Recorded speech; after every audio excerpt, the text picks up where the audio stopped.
Hello, my name is Damian Dibben, the author of Il Custode della Storia, and I'm here to answer some questions put to me by SogniPensieriParole.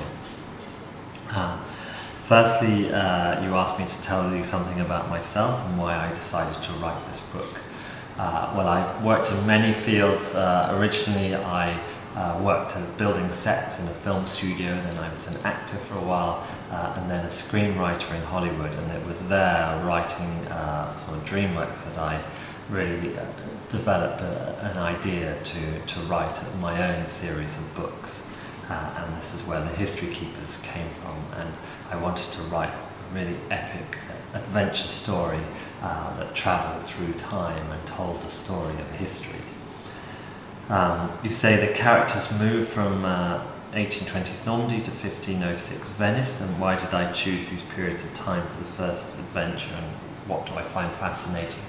Well, really, all of the series in this series, Il Custode del Tempo, each one will take place in a different period, a different important period in history, and the Renaissance in Venice, 1506, was a time when the world was really changing, when there was huge exploration and people were discovering the world, and they were looking at the stars, and science was moving forward, and social systems were being put into place, and it was a great time for art. And really, the villains of this story are trying to destroy all that advancement, and that's why young agents need to travel there to stop them. You then ask if I'd like to tell us something about the next chapter, and if any more will be revealed about Topaz. Well, the next part of the book takes place mainly in ancient Rome, in the time of the Emperor Tiberius, and as in the first book, there's a lot of danger and excitement, and there's romance, and you learn more about history and about ancient Rome, and there's humour. And there's an epic scene at the end in Circus Maximus, and there's a really magnificent chariot race.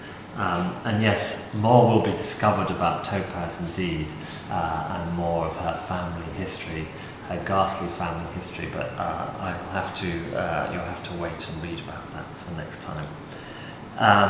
And finally, you say you were struck by the character of Nathan. And could I give more information about him? I mean, really, he's one of my favourite characters, because, you know, in theory, perhaps he shouldn't be so likeable because he's very vain and a bit self-obsessed, but he always has the best sense of humour, even when he's in extreme danger, and underneath the surface, he's a very, very brave and considerate person also, really. So, thank you very much for your questions.